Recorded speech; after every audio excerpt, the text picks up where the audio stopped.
Октябрь утаил немало любопытных релизов. В ближайшие 30 дней на различных игровых системах выйдет много проектов, среди которых мы отобрали самые интересные. Любите экшен и кинцо? Стоит обратить внимание на сборник Uncharted на ПК. Соскучились по супергеройским боевикам? Можно обратить внимание на Gotham Knights. Давненько не играли в шутеры? В конце месяца нас ждет Modern Warfare 2. В общем, если ты пока не пішов на гору Щековицю или не успел пройти проекты прошлых месяцев, тогда давай поближе посмотрим и разберемся, на что стоит обратить внимание в выпуске «Во что стоит поиграть за октябрь». Но перед тем, как начать, обязательно поддержите ролик лайком и подпишитесь на канал, если тут впервые. И погнали разбираться!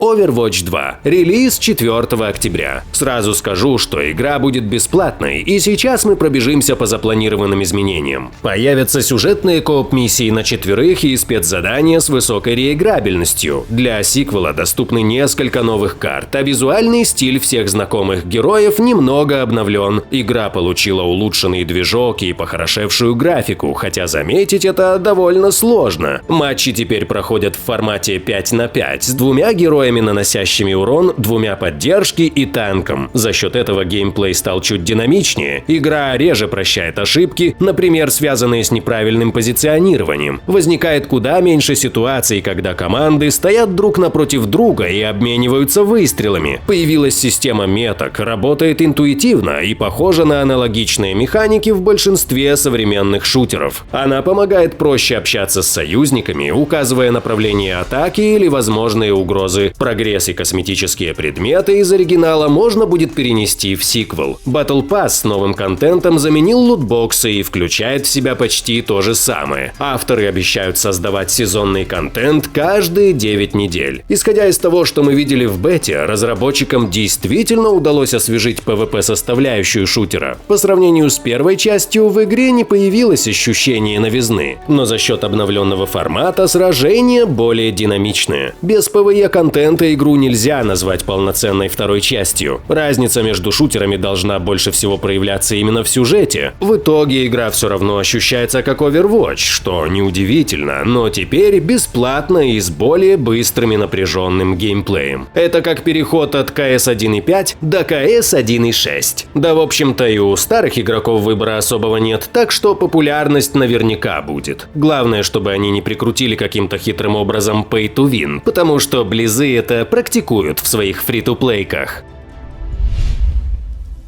No Man's Sky появится на Switch 7 октября. Портировать игру на консоль Nintendo, по словам Шона Мюррея, было сложно из-за того, что в основе No Man's Sky используется процедурная генерация, и потому что устройству приходится обрабатывать очень много информации. Но студии Hello Games, как утверждает ее руководитель, удалось справиться с почти невыполнимой задачей, и игра на Switch в результате ощущается органично. No Man's Sky появится на Switch и на дисках для PS5 со всеми уже вышедшими дополнениями. Добавлю, что No Man's Sky была провалом на релизе, но в итоге обрела большую фанатскую базу за счет постоянных улучшений, и в данный момент это отличная космопесочница.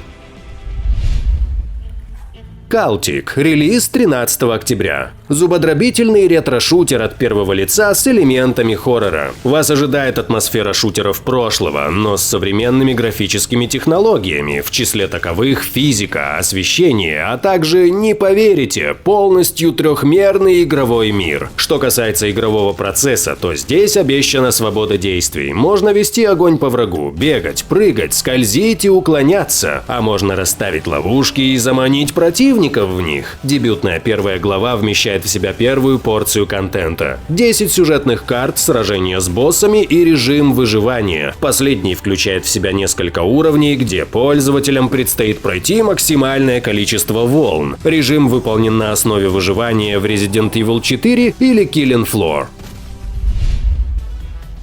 Fueled Up. Релиз 13 октября. Кооперативный инди-экшен с видом сверху в научно-фантастическом сеттинге. В игре нужно заправлять, чинить и восстанавливать поврежденные космические корабли. Причем это нужно сделать до того, как до них доберется злобный космический осьминог. По мере прохождения игры задания будут усложняться, а препятствий станет больше. В игре важна командная работа, однако свою лепту вносит и элемент случайности, так что нужно не только планировать свои действия, но и моментально реагировать в случае опасности. WRC Generations тоже выйдет 13 октября. Как нам обещают раллийный сим представляет собой настоящую революцию в своем жанре. Вместе с автомобилями с гибридными двигателями проект входит в новую эру. Новые механики и условия требуют кардинальных изменений в стратегии ведения гонки и отражают особенности автомобилей с гибридными двигателями. Теперь для победы гонщикам приходится учитывать множество факторов для прохождения спецучастков, а также проводить точные регулировки работы аккумуляторов, двигателя и других механизмов. Обширный игровой контент включает в себя десятки уже легендарных машин и революционно новых автомобилей. Всего будет 37 машин и бонусы. Разнообразные трассы и сотни километров сложнейших спецучастков с ограничением по времени. Сезон открывается для 49 команд, участники которых готовятся к напряженным высокоскоростным заездам. Для тех, кто любит соревнования, появился новый режим Лиг. В нем вы можете состязаться онлайн против игроков, близких к вам по уровню, обходить соперников и продвигаться вперед в категории легенды.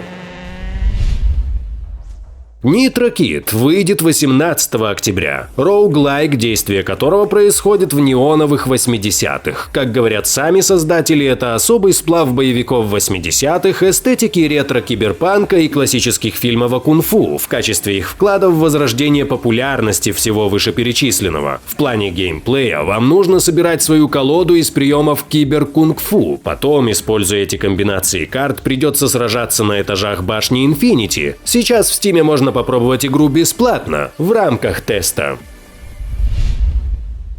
A Plague Tale Requiem. Релиз 18 октября. Продолжение приключенческого триллера Plague Tale Innocence. Вы снова будете отвечать за судьбы Амиции и ее брата Гюго. Хотя Инквизиция и Эдвардианская война осталась позади, бедные дети в очередной раз попали в передрягу. Им придется сражаться за выживание в мрачном и жестоком средневековье. Однако события предыдущей игры оставили свой след. Парнишка теперь умеет управлять стаями грызунов, которых станет в разы больше. В сиквеле навыки девушки и брата подросли, поэтому ей будет легче расправляться с противниками. Также разработчики капитально улучшили стелс и связанные с ним механики сражения и отвлечения врагов. Да, игра не имеет большого открытого мира, но нас ждут обширные локации, поэтому не думаю, что кто-то обидится. Игра будет довольно красивой. Все от залитых солнцем городов до кишащих крысами улиц выглядит, словно вы сами оказались посреди самого мрачного периода средневековья.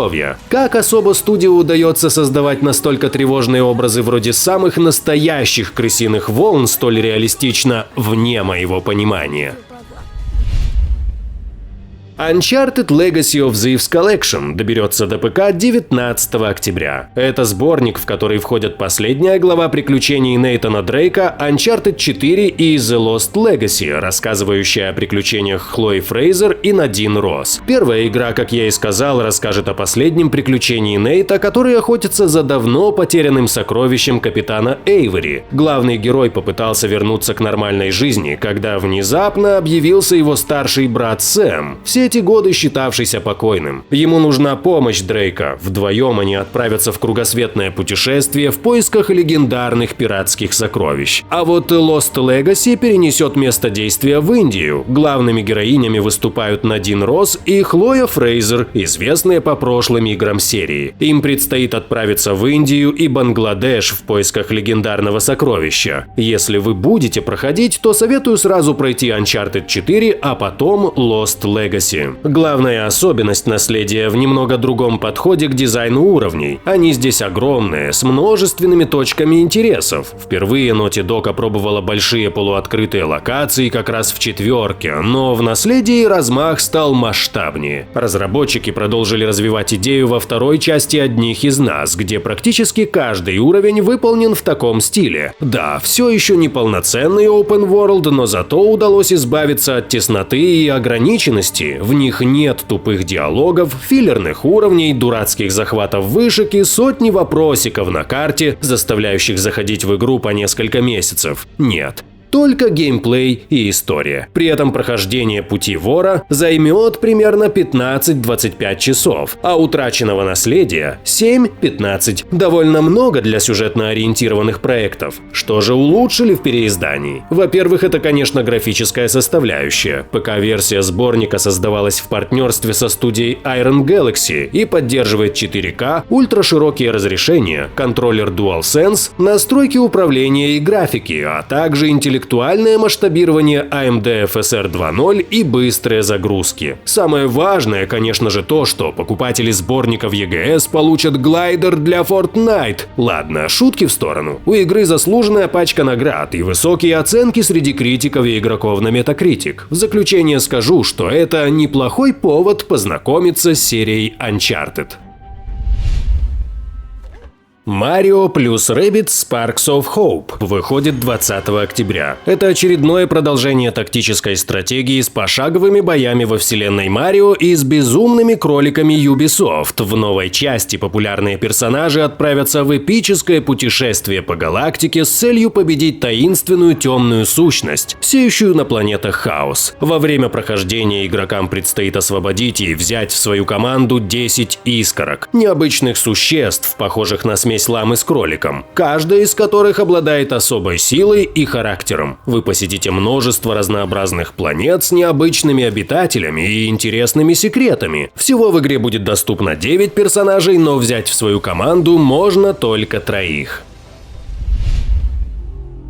Scorn выйдет 21 октября. У Любомира Пеклера была своя мечта – создать свою собственную игру. Вдохновляясь работами Гигера и Бескинского, Лавкрафта и Кафки, Камю и Хайдеггера, Любомир вместе с единомышленниками начали создавать игру о живом биомеханическом мире. Проект зародился в таком далеком 2013 году и получил название Scorn. Это не AAA-игра. Сперва над ней работало только 4 человека, после чего студия расширилась. Создатели Scorn считают, что игру можно считать AA-тайтлом. Так, трейлер за трейлером, перенос за переносом, дата релиза постоянно сдвигалась. Но вот, наконец, мечте суждено сбыться. Тем не менее, ориентировочное время прохождения Scorn составит от 6 до 8 часов. Создатели игры подчеркнули, что это средний показатель, который будет различаться в зависимости от стиля игры и скорости решения головоломок. В Scorn не будет фоторежима, однако в хорроре очень минималистичный интерфейс, поэтому игроки смогут сделать качественные скриншоты прямо во время прохождения. Это хоррор, а не шутер, поэтому большая часть разновидностей оружия служит в качестве инструмента для продвижения по сюжету. Помимо уникальных инопланетных видов оружия, в Scorn будет несколько узнаваемых видов, включая пистолет, дробовик и гранатомет. С их помощью игроки смогут уничтожать встречающихся монстров. Убить абсолютно всех врагов при помощи огнестрельного оружия не получится, поскольку патроны в Scorn ограниченный ресурс. Разработчики специально сделали так, чтобы игра не превращалась в экшен. Уже в конце октября игроки смогут погрузиться в мир, где каждый коридор – это пищевод, а каждая колонна – структура, собранная из костей и мышц существ, чуждых глазу обычных людей. Я очень надеюсь, что Scorn оправдает наши ожидания, а создатель игры сможет наконец-то передохнуть после почти десятилетия разработки. Тем более, что первые отзывы более чем обнадеживающие. New Tales from the Borderlands появится 21 октября. События развернутся в раздираемом войной мегаполисе Прометея. Героям предстоит изменить мир и, возможно, спасти его, уложить на лопатки планетарное вторжение, подземного монстра и бесчувственного капиталиста. Разработчики обещают 5 захватывающих глав, знакомых и новых персонажей, влияющие на повествование решения и оригинальную версию в комплекте расширенного издания. Главной героиней выступит ученая героя по имени Ану, которая хочет отыскать некий целебный кристалл, но в этом ей мешают враждебные корпорации. В приключениях Ану сопровождают ее брат Октавио, а также Фран, который обладает магазинчиком по продаже замороженных йогуртов. Появятся, разумеется, и другие персонажи. По ходу игры в разные моменты предстоит управлять всеми тремя героями. Как и в оригинале, проект будет состоять из исследования уровней, диалогов с персонажами, принятия решений и экшн-сцен с QTE, где надо правильно нажимать на кнопки. Среди врагов упоминаются люди, роботы и мутанты. Gotham Knights релиз состоится 21 октября. Кооп-экшен с открытым миром, в котором вам предстоит выступить в роли Бэтгерл, Найтвинга, Красного Колпака и Робина. Супергерои должны защищать Готэм после смерти Бэтмена, давать надежду его гражданам и сражаться с преступниками. Каждый герой будет обладать своими уникальными способностями. Во вселенной игры Бэтмен мертв, а сражаться вам предстоит против банды Когти, которыми руководит Суд Сов. Создавая Готэм, разработчики стремились к тому, чтобы город ощущался для игроков живым и настоящим, с многовековой историей. Важную роль в этом сыграла его открытость. Почти весь Готэм доступен для исследования с самого начала игры, а в каждом из 5 районов игроков ждут разные активности и враги. При желании можно будет свободно исследовать город, выполняя различные дополнительные задания и поручения по борьбе с преступностью. Вначале город прохладно встречает героев, к которым даже жители относятся с недоверием. Однако по мере прохождения тон повествования меняется, а игрок постепенно укрепляет доверие горожан. Некоторые жители Готэма, впрочем, всегда будут на стороне преемников Бэтмена. Речь идет о группировке Дозор, которая будет помогать рыцарям и в том числе выдавать задания. Авторы постарались максимально интегрировать все сюжетные миссии в открытый мир. Действие всех миссий будет происходить вечером или ночью. Место, где игроки смогут увидеть дневной свет, штаб-квартира рыцарей, колокольня. В ней в том числе нужно будет планировать следующие ночные вылазки, создавать снаряжение и следить за ходом расследований. Будет много различных видов преступлений, которые совершают уличные банды. В игре можно будет встретить как процедурно генерируемые ограбления, так и полноценные налеты группировок, которые тщательно планируют свои нападения. Короче говоря, нас точно ждет тонна надоевших знаков вопроса. За раскрытие преступлений будут давать специальную валюту, которая позволит обновить карту Готэма, добавив на нее события для выполнения следующей ночью. Многие преступления придется полноценно расследовать, в том числе допрашивая информаторов. Прогресс каждого дела будет отображаться на доске в колокольне. Игроки смогут создавать различное снаряжение, в том числе вспомогательное оружие ближнего и дальнего боя, а также предметы, повышающие характеристики персонажа вроде стихийного урона. Для создания предметов нужно будет найти чертеж, для него и необходимы материалы. В коопе игроки смогут выполнять задания, находясь в совершенно разных точках Готэма. За счет такой системы игроки не привязаны друг к другу, но могут время от времени помогать со сложными заданиями. В совместном режиме уровни персонажей и врагов будут масштабироваться. При этом приглашенный игрок сохранит весь опыт и добычу, полученные в режиме совместной игры. Очевидно, что игру не особо ждут. Но вот будет неловко, если она окажется такой же крутой, как Стражи Галактики. Но будет вдвойне нелегко, если окажется провалом. Виктория 3 выйдет 25 октября. Серия Виктория нишевая, даже по сравнению с другими глобальными стратегиями. Ее запутанной экономической системой часто любят пугать новичков жанра. Это, собственно, продолжение глобальной стратегии в реальном времени, где вам предстоит править государствами и привести одно из них к мировому господству путем дипломатии, военных действий и тактических уловок. Сельское хозяйство или промышленность, верность традициям или радикальные реформы, мирная жизнь или завоевание. Выбор за вами. Как и раньше, игрокам предлагается взять под управление одну из стран мира в период с 1836 по 1936 год. Разработчики представили почти все основные нации, но сделали оговорку. Виктория 3 предполагает определенную гибкость в прохождении, позволяя выбрать цели победы. Скажем, доминирование можно достичь за счет развитой экономики, сильной армии или дипломатии. Кроме того, начинают проявляться негативные воздействия индустриализации на окружающую среду. В общем, по сути, это прокачанная версия второй части.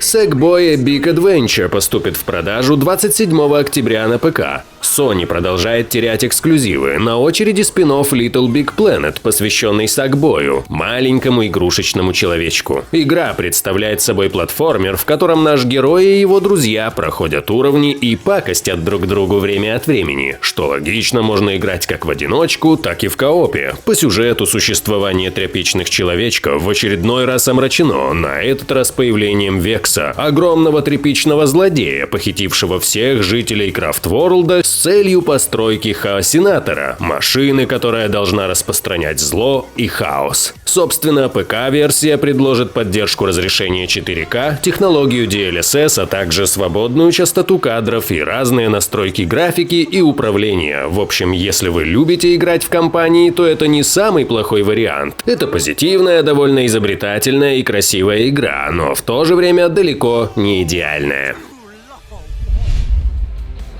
Gunfire Reborn. Релизница 27 октября. Китайский ролевой шутер про зверят, сочетающий ролевые элементы с активной стрельбой и ролевыми компонентами. От ролевой игры здесь герои и прокачка героев. От кооперативных шутеров огромное количество пушек и стремительные перестрелки. А от рогаликов достались случайно создаваемые уровни с опасными противниками и невероятный темп игры. По сути, перед игроками разворачивается типичная для рогаликов перспектива, но от первого лица и с достаточно приятной графикой. Кооперативный отряд котиков защищает совсем не мрачные подземелья, следуя по цепочке из условных комнат до самых сильных противников и ценных наград. Настреляв достаточное количество врагов и набрав лута, герои идут на схватку с боссом. Подобранные по пути вещи могут сразу попасть в лапки героических антропоморфных котов или стать ценным усилением способностей героев. Игра подталкивает экспериментировать со сборками и способностями.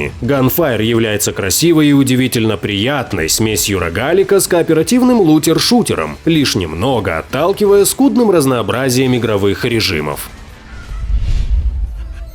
Bayonetta 3. Релиз 28 октября. Долгожданное продолжение ураганного слэшера. Bayonetta – единственная выжившая из старинного клана ведьм, сохранявшего равновесие между светом, тьмой и хаосом. Она спряталась в гробнице, чтобы защитить себя и мир, а через 500 лет ее оживили, что вызвало цепочку событий с очень масштабными последствиями. По сюжету улицы токийского района Сибуя атакуют загадочные существа. Разбираться со вторжением прибывает знакомая по прошлым частям ведьма Байонетта. Ей и ее загадочной подруге ведьме Виоле, еще один играбельный персонаж, и целому шабашу других Байонет предстоит спасти реальность от биологического оружия. Виола, как и Байонетта, будет играбельной. В бою она использует клинок, а помогает ей демон Чешир. В третьей части у Байонетты появится умение имитация демона, которое высвобождает заточенного в ее оружии демона и добавляет в арсенал впечатляющие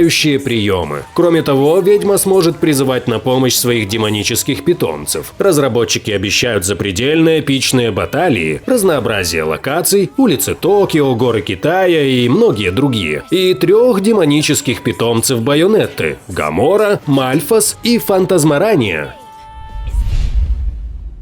Resident Evil Village Gold Edition выйдет 28 октября. В полном издании, кроме оригинальной игры, вас ждет сюжетное дополнение Shadows of Rose, которое расскажет о повзрослевшей дочке Итана. События дополнения происходят спустя 16 лет после финала Village. Она вступает в связь с грибком Мегамицелием, чтобы снять с себя проклятие. Новая глава будет доступна только в режиме от третьего лица и будет приближена к Resident Evil 4 и более старым частям серии. Тени Розы сделали с целью поставить точку в истории семьи Уинтерс. Другими словами, следующая Resident Evil расскажет о новых персонажах или вернется к уже ставшим классикой. Помимо этого, вы сможете пройти оригинальную игру в режиме от третьего лица, а также в режиме наемники добавили несколько играбельных персонажей – Леди Димитреску, Гейзенберга и Криса Редфилда. Экспансия Уинтерсов будет продаваться за $20.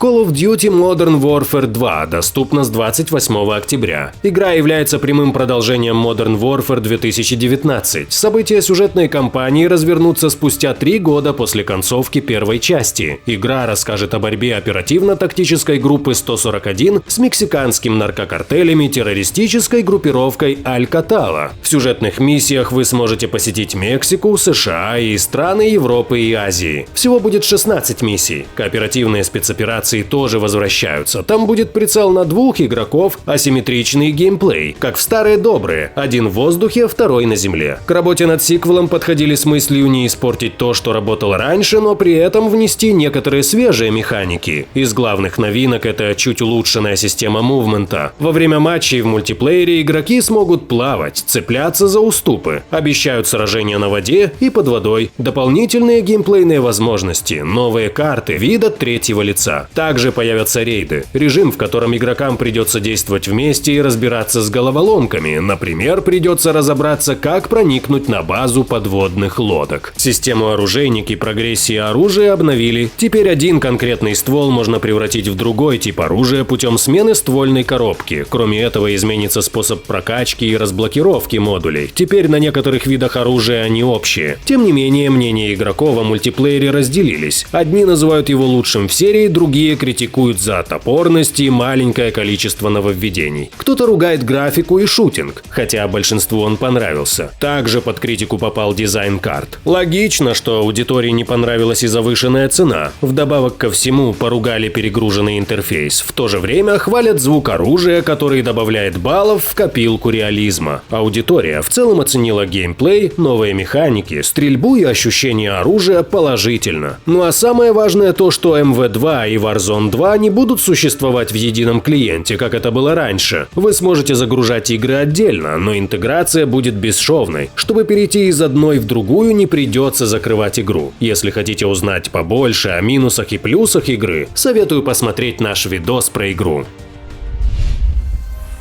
Для себя я уже отобрал несколько фаворитов. Очевидно, это Modern Warfare 2 и Uncharted на ПК. Тоже интересно посмотреть на A Plague Tale Requiem и Gotham Knights. И вы не поленитесь. Расскажите в комментах, в какие новинки октября будете играть. Также будем рады видеть вас у нас в телеге и дискорде. Ну и приглашаю подписаться на наш канал, жмите на лайк и колокольчик. До встречи на XGTV. Смотрите и играйте вместе с нами.